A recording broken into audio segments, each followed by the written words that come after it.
good morning, good morning. I hope you are all well this morning. Wait, I've got the sound up. Just as well I done that, eh? There, sound down, Linda, for goodness sakes. Where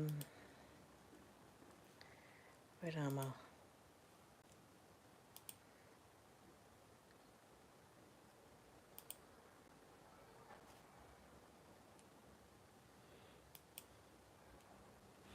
There, I found this.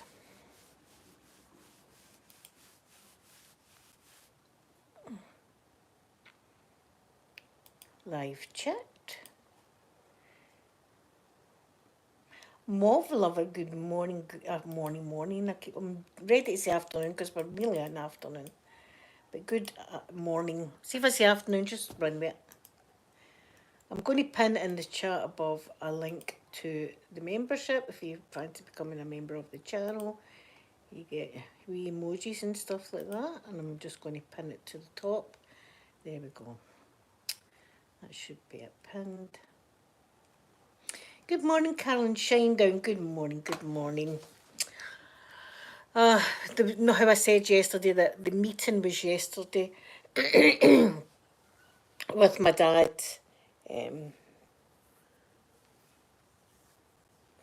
You're not doing exams today? Well, that's good. Well, you can chill with me this morning. My dad did a meeting with the social work people yesterday at my mum's wee place, and they're going to have to move her, they said, to a hospital, and it's like the mental ward that she's going to be in. So I'm struggling because I can understand it, but then again I'm sad about it and worried and stuff. But I've never really felt about this new place that she's in now. I've never really felt that comfortable with it because she's just allowed to roam about herself with nobody watching her. And the whole thing about my mum going in is she needs watched, like actually watched the whole time. Helen, good morning, good morning. So my brain's in turmoil just now. I never got any sleep last night, thinking the worst. Do you know what pops into my mind and it's terrible? The film, the one that flew over the cuckoo's nest by Jack Nicholson. I keep thinking about that and thinking I wouldn't want my mum to be like restrained and drooling and stuff like that. That's what's going on. And then on the other hand, I know that if she stays where she's staying, something bad's going to happen because she's in and out patients' rooms and all that. She doesn't know. So she's in and if somebody's got their window open, she'll go into their room and close it. Or she'll go in and put on their jacket and stuff like that because, as I say, nobody's watching her. So that's where I am today. I'm struggling a bit. I'm struggling a bit today to cope. As I say, I think I'm on the verge of taking a nervous breakdown at times, and then sometimes it's like it's so overwhelming that I'm feeling it hard to breathe, and I'm not wanting that again because I don't want to end up back in where Carolyn likes to come and visit me. Carolyn, I'd be you 3 times. You'd be like, God, I need to go and visit her again. There, she's back in there. But I can understand her decision that she can't stay where she is. I can understand that. And I can understand where they're putting her as well. It's just, I don't like the thought of her being in there. But where else can she go? As I say, she's becoming a wee bit violent as well. And that's no my mum. That's no my mum. Do you know what I mean? It's the illness. That's no my mum. And even with my dad, and it's breaking my dad. See, watching my dad, it's oh God, guys, it just breaks my heart. Jim, good morning, good morning. Yes, Carolyn, that's what she needs, and that's what she'll get because it's a nice hospital. It's a nice hospital. It's a lot nicer than the one I go in, Carolyn.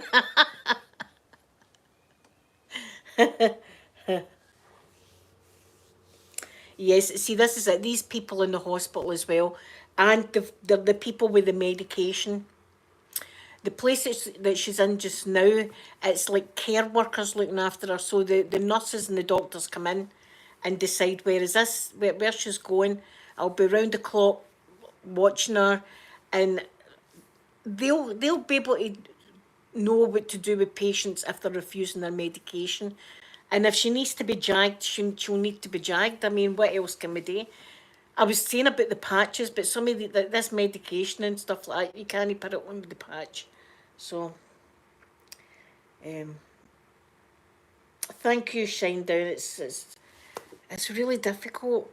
It's difficult because I'm happy and sad at the same time. I'm happy that she will be getting round the clock looking after, but I suppose, see, maybe once I see the place, I'm going to be worse. I don't know. Because as I've told you before, but this was going back like 30 year, 40 year. My auntie was in a facility. She'd went blind and stuff like that. She'd a very, very rare disease, or so. It wasn't a disease, it was an illness. And it was so rare, there was only like one other person in the whole of the UK that had it.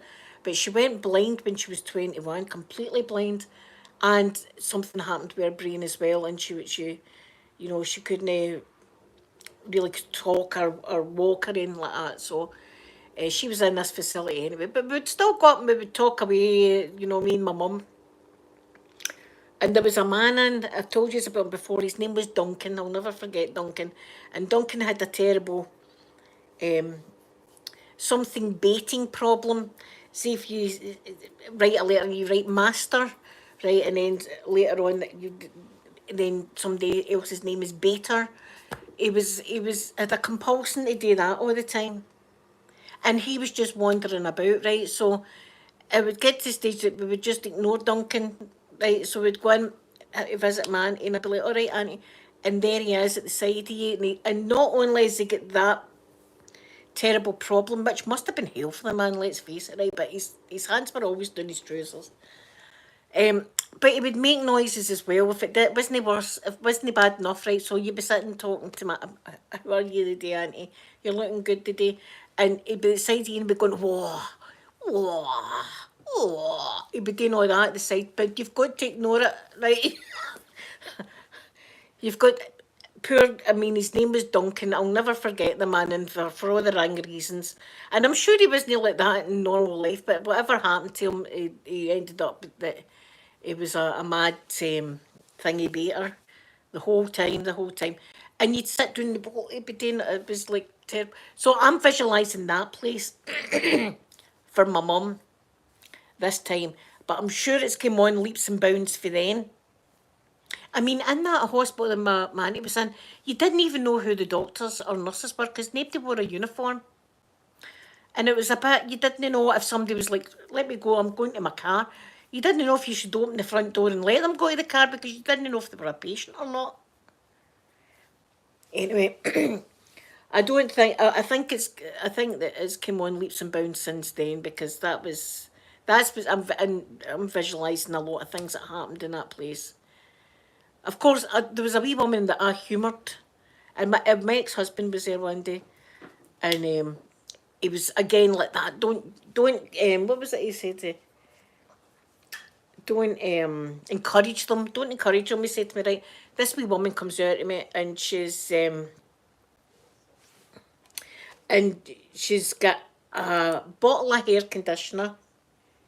She's got a bottle of hair conditioner. She's got a box of matches because you could smoke it up anywhere back in this day. She had a box of matches and she had 10 cigarettes, right? So she comes over to me and she said to me, I can make, see one of these things that go, she says, I can make one of them.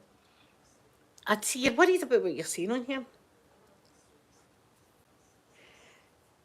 Oh, thank you for coming in, Shinedown. I hope you have a lovely, lovely day. Mariora, I hope I'm saying your name right. Hello, hello. Right, so she came out to me and she went, I can make a thingy, explosive device, right? I could make one of them. And I went, oh, can you? And she went, aye. She says, but this conditioner here and these cigarettes and this matchbox, that's what I can make with this. And I was like, oh, right. Oh. And she said to me, do you know how I can get in contact with the Queen? right? And I'm thinking like what she was making and the cleaning in the same breath. I was like, oh my God. I said, no. And she went, look, she says, I've been looking to find how I can get contact with the Queen. I said, have you tried the phone book? And she went, no. I went, well, there you go. I said, she's probably on the phone book. And she went, thank you so much. I never even thought of that. And away she went on her merry way. This wee woman, and again, my ex-husband was going, like, I don't encourage folk. Listen, you just talk to them like you're talking to them. But that's the kind of, I'm sure now things are different. Because the thought of my mum in a place like that is killing me. But I know that this hospital that she's going to is a nice hospital. It's the one that my dad went to when he had to fall down the stairs. And it's a nice hospital. It's nicer than the one that they always take me to. Carolyn knows that one well as well. Um,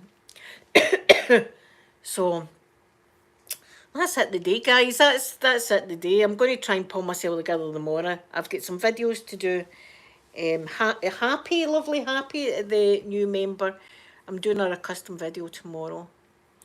And I'll do I mean, I'm swithering whether to do a makeup video tomorrow or do another medical role play because everybody seemed to really love the medical role play I done. I don't know. I'll see how I might do just a medical role play and not do a makeup video more. How about mix it up a bit, eh? Oh, do you know, get people going, where's the makeup video? We've been waiting for it. You know, I'll get that, but I know, Carolyn, that hospital that shall not be named. Because I'll probably end up back in it soon. Look at this, though. Do you know what's happening to this tomorrow? This is going to the doggy beauty salon. Aren't you, baby? You're going to get something that your mummy's never had. She's going to the beauties. Oh, Jesus, she's away to terrorise something. She's away to the beauty salon. Jenny, good morning. And she's going to be getting bathed. She's going to get a wee bit of grooming, maybe some of her wires trimmed. Her nails are fine. She's just had her nails done. But she'll get a nice bow as well round her neck. So she's going there tomorrow. She's getting pampered.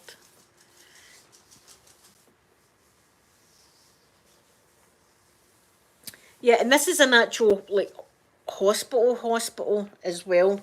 It's just a different compartment. You know how you've got different sections of the hospital for I'm always in the respiratory, always, or surgical. But look, I can add ICU on that as well because I've been in there 3 times this year. I think that's my holiday home. So her particular bit will be patients that have all got the same kind of problem, and I'm sure they watch the patients. I'm sure they watch them. It's no like years ago when they never. I think things have changed. I mean, I'm saying 30 year. It's more like 40 year. It's more like 40 year ago that I was there because I wasn't even married at the time. For one of the visits I was, but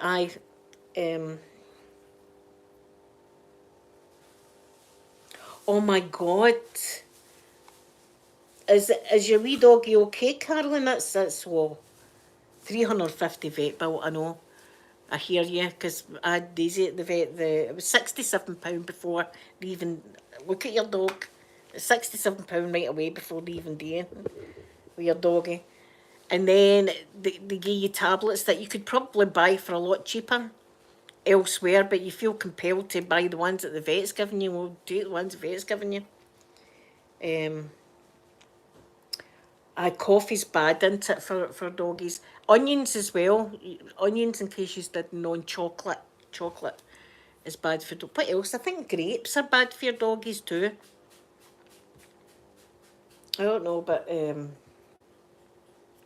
Daisy was sick last night, but I think there was just too many sausages that she got, because she's only a wee tiny thing. And her big brother can't stop feeding her sausages for the kitchen. Because she's a wee darling. She sits there as if she's starving. Listen to my voice going and everything. I've been crying. That's what I've been doing. But tomorrow I'm going to sort myself. I keep saying this. Tomorrow I'm going to sort myself out. And it's Friday the 13th today, guys. Friday the 13th. Oh, I'm glad he's okay now, Carolyn. Thank God. Thank God he's okay now. And no, Megan, hello, good morning. I can't wait because I've actually got a few new autumn bits, and I'm going to try and do, listen to Herbert Toy, I'm going to try and do a video of me decorating. I've got new curtains and things, so what I'm planning on doing is like showing the pieces that I'm going to be putting out. I'm swaying away for like Halloween stuff now and just wanting like autumn decor rather than skulls and things like that, you know. More pumpkins and mushrooms and leaves and things like that. Oh, I talking about leaves. I've got stickers for the window. Did I put them down here? I think I did. I did. I'll show you these. I actually got these for the windows. I'll put a couple on my mirrors as well. Many sheets do you get? There's quite a lot. Six sheets. I mean, that'll be this year and next year because I'm not going to use 6 sheets. That sounds nice and crinkly, doesn't it?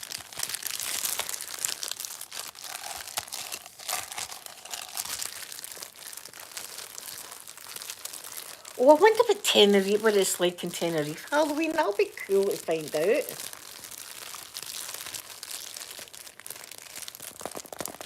Yeah, so I'm excited, but I keep getting messages for people telling me to knock it off. Stop it talking about pumpkins and autumn. It's summertime, people are saying to me. And I'm thinking, but it's only like one season away from autumn, my most favourite time. And the leaves will be falling and all that kind of stuff. You know, I would rather not have summer. I would just rather have like 3 seasons. I know, Jenny, the amount they charge. See, the play on your emotions. Look at this one. They play on your emotions because you love your babies. Oh, jeez. Oh, Daisy do. Oh, look, she's wanting to play with me. Look, jeez, she bites my hand. She doesn't bite it. She likes my hand in her mouth. It's a game we play. She doesn't actually bite my baby. But that's what she's going to get pampered rotten tomorrow. See, now I've got yous tomorrow, so I'll be able to talk to yous tomorrow. She can get pampered. And then our appointment's at 1, so I'll wait till she's back, right? I'll wait till she's back and you can see her and see what they've done with her. I might go myself, eh? Can you not pamper me while we're at it? I could be doing me a wee bath and trim. Flea shampoo. Flea me up.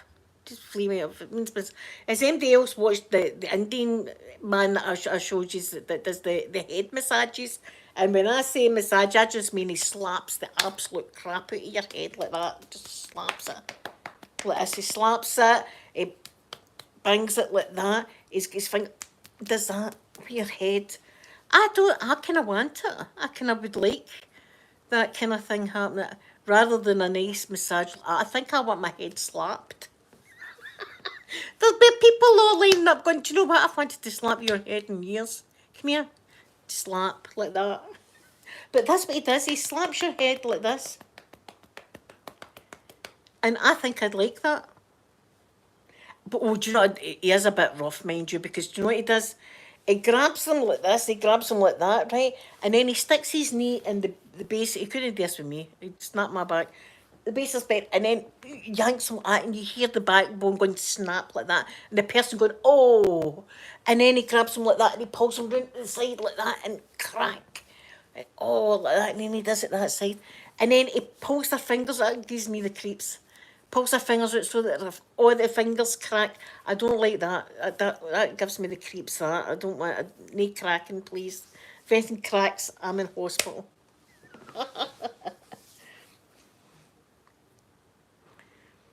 Oh, God, aye. Our wee doggy Molly, our wee Jack Russell we had before we had Poppy, the one that was really seriously ill, we had to keep her in the vets over the weekend and stuff like that, so you can imagine how much that cost us thousands. It was a wee shame. And there was the thing with, this is why I've got a sour taste in my mouth, because they knew for day one when we took that wee dog in, there was nothing was going to help her.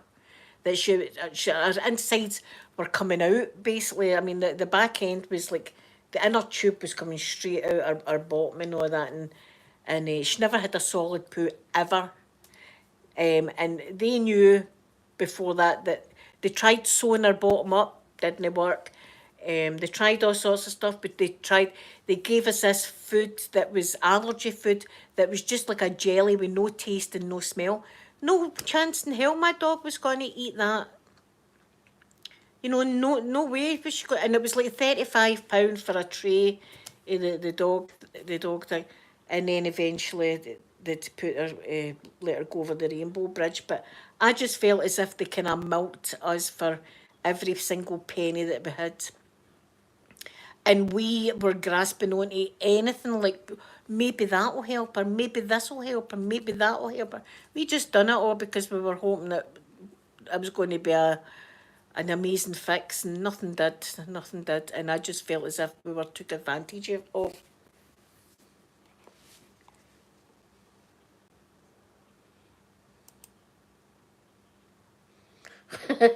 Dribble, I'm in that boat as well, Dribble. I'm in that boat and all.